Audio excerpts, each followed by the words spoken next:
Hi friends, நீங்கள் என்ன பார்க்க போகிறோன்னா ஈடிவின் ஆப்பில் லவ் எமோஷனல் ஆக்ஷனாக வந்திருக்கா மௌகிலி மூடி விதம் வீட்டில் பார்க்க போகிறோம். ஸோ இந்த ரிவ்யூ பார்க்கறதுக்கு முன்னாடி லைக் பண்ணிவிட்டு ஒரு சப்ஸ்கிரைப் மட்டும் பண்ணிக்கோங்க. இந்த மூவியோட ஆன்லைன் மட்டும் நம்ம சிம்பிளாகவே பார்த்துடலாம். இந்த மூவி நம்ம ஹீரோக்கு அப்பா அம்மா யாருமே இல்லை, ஒரு ஃப்ரெண்டு மட்டும் இருப்பாங்க. அதுக்கப்புறம் ஹீரோ என்ன வேலை செய்கிறாருன்னா, ஹீரோ மூவியில் டூப் போகிறாரு, அந்த மாதிரி வேலை தான் செய்வார். அப்படியே அங்கே கட் பண்ணால் ஹீரோயினை காட்டுறாங்க. ஹீரோயினுக்கு காதும் கேட்காது, வாயும் பேசாது. அதுக்கப்புறம் 2 பேர் மீட் பண்ணி அவங்களுக்குள்ள நல்ல அண்டர்ஸ்டாண்டிங் வந்து லவ்வும் பண்ணுறாங்க, ஹீரோவும் ஹீரோயினும்.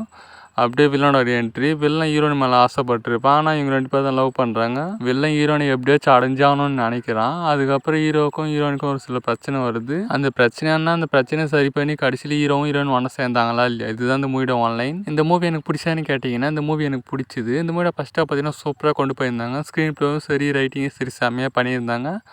பட் செகண்ட் ஹாஃப் அதே மாதிரி இருந்துச்சான்னு கேட்டிங்கன்னா, செகண்ட் ஹாஃப் பார்த்தீங்கன்னா கொஞ்சம் டீசெண்டாக தான் இருந்துச்சு. இந்த மூவியில் ஹீரோட ஆக்டிங் எப்படின்னு கேட்டிங்கன்னா, அவரோட ஆக்டிங் பார்த்தீங்கன்னா எக்ஸலண்ட்டாக சூப்பராக இருந்துச்சு. எமோஷனலாக பார்த்தீங்கன்னா செம்மையாக நடிச்சிருந்தார்.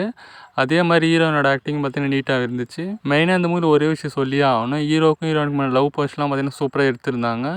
அதெல்லாம் மூவியில் பார்க்கறதுக்கு நல்லாவே இருந்துச்சு. மெயினாக அவங்க 2 பேர் பேரிங்கும் செம்மையாக இருந்துச்சு. இந்த மூவியில் இன்னொரு விஷயமும் என்ன இம்ப்ரெஸ் பண்ணிச்சு, என்னன்னா வில்லனோட ஆக்டிங் எக்ஸலண்ட்டாக இருந்துச்சு. அவரோட கேரக்டர் ரைட்டிங்கும் செம்மையாக பண்ணியிருந்தாங்க. இந்த மூவியோட செகண்ட் ஹாஃப் தான் பார்த்தீங்கன்னா ஆவரேஜாக இருந்துச்சு. அதனால ரன் டைம் கொஞ்சம் அதிகமாக இருந்துச்சு, கொஞ்சம் லேக்கும் அடிச்சிச்சு. ஸ்க்ரீன் ப்ளே கொஞ்சம் பெட்டராக பண்ணியிருந்தா நல்லா இருக்குன்னு தோணுச்சு. இந்த மூவி செகண்ட் ஹாஃபில் ரன் டைம் கொஞ்சம் கம்மி பண்ணியிருந்தாங்கன்னா அந்த மூவி பார்த்தீங்கன்னா வேறு லெவல் மூவியாக வந்திருக்கும். பட் கொஞ்சம் மிஸ் பண்ணிட்டாங்க. அதை தவிர்த்து இந்த மூவி பார்க்கலாமான்னு கேட்டிங்கன்னா, வீட்டில் சும்மா இருந்தீங்கன்னா கண்டிப்பாக உங்கள் ஃபேமிலியோட ஒரு ட்ரை பண்ணி பாருங்கள். பட் தெலுங்கு டப்பிங்கோட தான் இருக்குது, தமிழ் டப்பிங் இல்லை.